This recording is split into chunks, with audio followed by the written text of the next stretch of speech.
Good afternoon to all of you. I am D.K. Bharti, the Director of Science Career, situated near University Main Gate, Bhagalpur. आज BSEB के physics 12th की परीक्षा हुई है, जिसके objective question का answer की हम देने जा रहे हैं। आप देख रहे हैं कि इंटरमीडिएट एग्जामिनेशन 2024 ये ग्रुप सी का क्वेश्चन है और इसका हम ऑब्जेक्टिव क्वेश्चन का सॉल्यूशन करेंगे। पहले तो हम उसका आंसर की बताएंगे। जैसे कि आप देख रहे हैं कि फर्स्ट क्वेश्चन पढ़ने की ज़रूरत नहीं है कि निम्नलिखित में से कौन एक संधारित्र द्वारा अवरुद्ध है, which of the following is blocked by a capacitor. इतना पढ़ने का समय भी नहीं है, इसलिए क्या करना है आपको, हम केवल क्वेश्चन आपको दिखाएंगे और उसका आंसर देंगे। हम बोलेंगे सिर्फ फर्स्ट का क्या होगा, फर्स्ट का आंसर डी होगा। अपने क्वेश्चन को ध्यान से पढ़िए।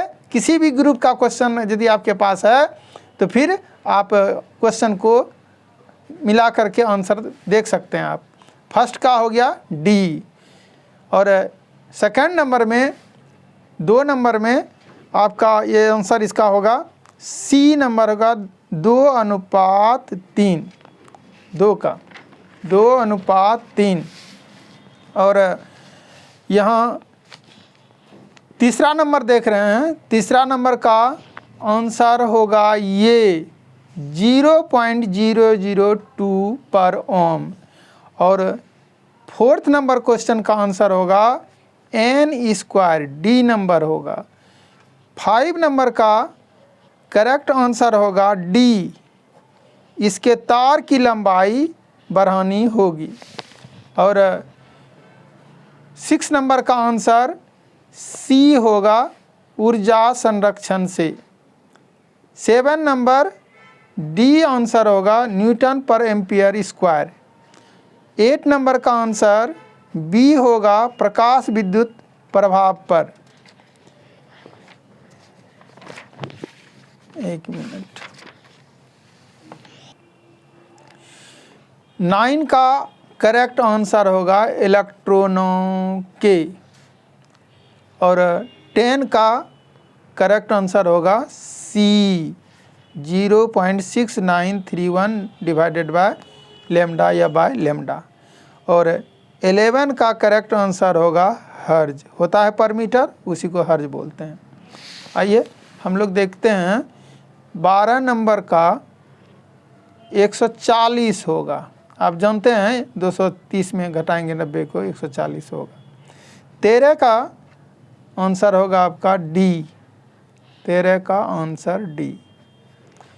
14 का बी, प्रवर्धक या फिर एम्पलीफायर। और 15 का ये नंबर कूलॉम पर मीटर। 16 नंबर बी आंसर होगा mLT-3A-1। 17 का ये आंसर होगा 5 × 10⁻19। 18 का बी आंसर होगा 25 × 10⁻⁻²। एक्चुअली ये 25 नहीं होना चाहिए, 2.5 होना चाहिए। और चूँकि 10 के पावर के रूप में दिया गया है तो यहाँ एक अंक के बाद पॉइंट होना चाहिए। और एक अंक यदि हम यहाँ ले जाएंगे लेफ़्ट की ओर तो यहाँ क्या होता है, लेफ़्ट की ओर जाने का मतलब है कि एक पावर जुटेगा। इसका मतलब 2.5 × 10⁻⁻1 होना चाहिए। चलिए कोई बात नहीं, जो आंसर है वो सही कीजिए, बी नंबर हो गया। और 19 नंबर की बात करें, 19 नंबर होगा आपका सर्वत्र शून्य रहता है। आप जानते हैं किसी भी स्फेरिकल कंडक्टर के अंदर इलेक्ट्रिक फील्ड क्या होता है, जीरो होता है कहीं भी, इसलिए कहता है सर्वत्र शून्य रहता है, अर्थात 0 एट ऑल प्लेसेज होगा 19 नंबर। आइए 20 नंबर की बात करें, 20 में शून्य होगा। 20 नंबर की बात करें तो 20 में शून्य होगा। चलिए, और 21 भी शून्य होगा।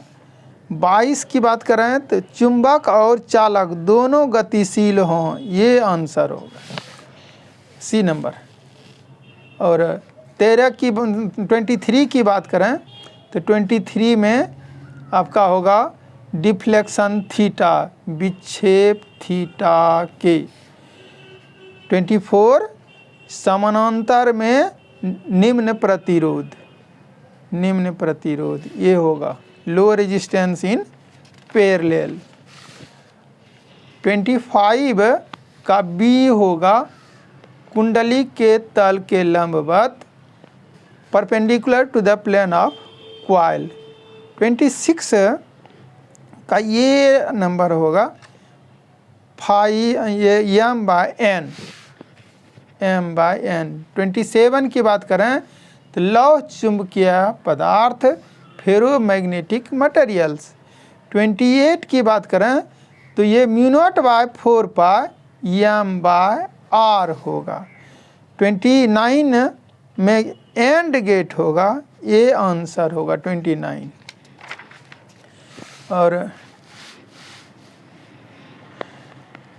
30 की बात करें, 30 में 1 इलेक्ट्रॉन वोल्ट होगा, 1 इलेक्ट्रॉन वोल्ट। 31 में डी। 32 100 हर्ज। 33 मोडेम होगा। 34 36,000 किलोमीटर, 36,000 किलोमीटर। 35 में डेसिबल होगा। 36 की बात करें तो 5 जूल। 37 -dV/dr। 38 r²। 39 वैद्युत धारिता का यानी इलेक्ट्रिक कैपेसिटी होगा। सॉरी, इसका 38 का ये नहीं होगा, 38 का बी होगा, बी। 38 का बी और 39 का सी होगा। अब 40 का क्या होगा? प्लेटों के आवेश पर 40 का। 41 9 किलोमीटर। 42 अनंत होगा, इन्फिनिटी। 43 आभासी और उल्टा। 44 वास्तविक और उल्टा। 45 दीर्घ दृष्टि दोष में, लॉन्ग साइटेडनेस, बी आंसर। 46 प्रकीर्णन, स्कैटरिंग कहते हैं।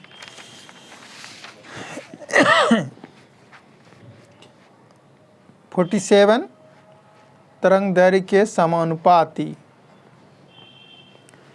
Proportional to wavelength.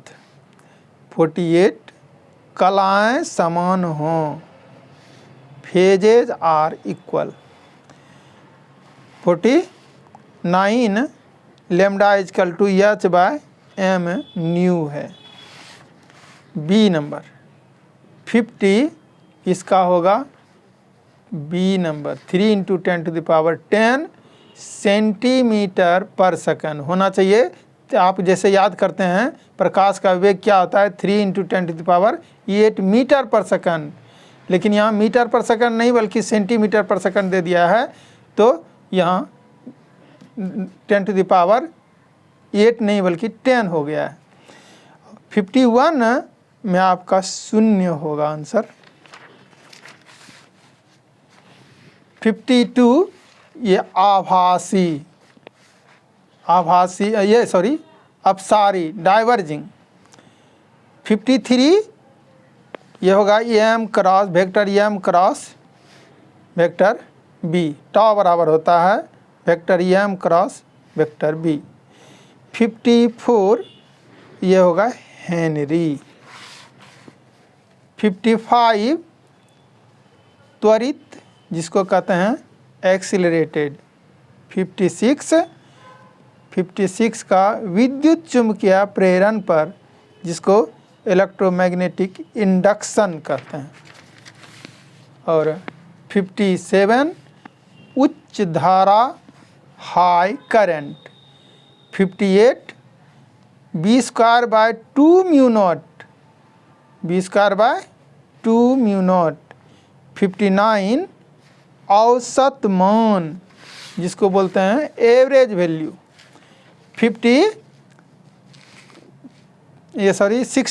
60 का क्या होगा, 60 का शून्य होगा, 0।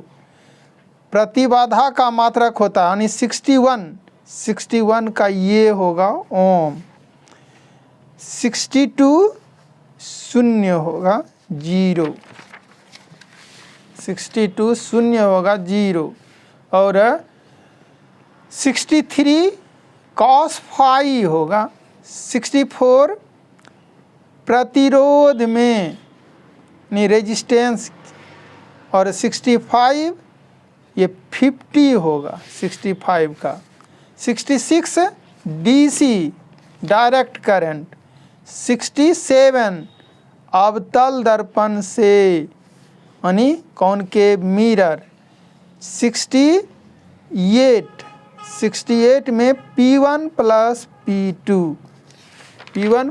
P2 और 69 बैगनी जिसको बोलते हैं आप वायलेट और 70 और अंतिम क्वेश्चन ऑब्जेक्टिव ये है वर्ण विक्षेपण और डिस्पर्सन कहते हैं। तो इसी के साथ आपका ऑब्जेक्टिव क्वेश्चन का की पूरी तरह तैयार हो गया। आप अपने क्वेश्चंस जो बनाए हैं, जो मार्क्स लगा कर लाए हैं, चिन्ह लगा करके उससे मिलाइए कि कितना आपका सही हुआ। इसमें 100% मेरा कॉन्फिडेंस कहता है एक भी आंसर में कहीं क्लेम नहीं आएगा। यदि आपको इतराज़ है, परेशानी है तो हमको कमेंट करके बता सकते हैं। बहुत बहुत धन्यवाद। और आगे हम बताएंगे कि मेरे सजेशन से कितना आया है 100%। अभी तो हम कहेंगे 100% सजेशन से, long short total A to Z suggestion से ही है, लेकिन इसका प्रमाण के साथ हम आपके सामने आएंगे, प्रस्तुत करेंगे। धन्यवाद।